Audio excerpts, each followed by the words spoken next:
In this video, I'm going to share with you how you can manage your comments on YouTube. So you're going to go to your YouTube channel and then you'll go to YouTube Studio. So once you're on YouTube Studio, you go to settings. From settings, go to upload defaults and then go to advanced settings. So from here, you scroll all the way down. Here you can see there is a section for comments. So here there is a comment moderation assist. So you can see all comments on, and there is this option of don't hold any comments, hold potentially inappropriate comments. You can be strict and hold a broad range of potentially inappropriate comments.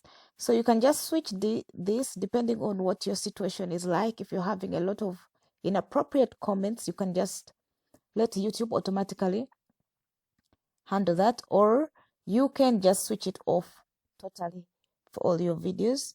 Or for now, most of us use basic, so you can just switch upon that. And once you put a setting that is favorable for you, you just basically click on save, and that is all. So thank you for watching. I'll see you in another video.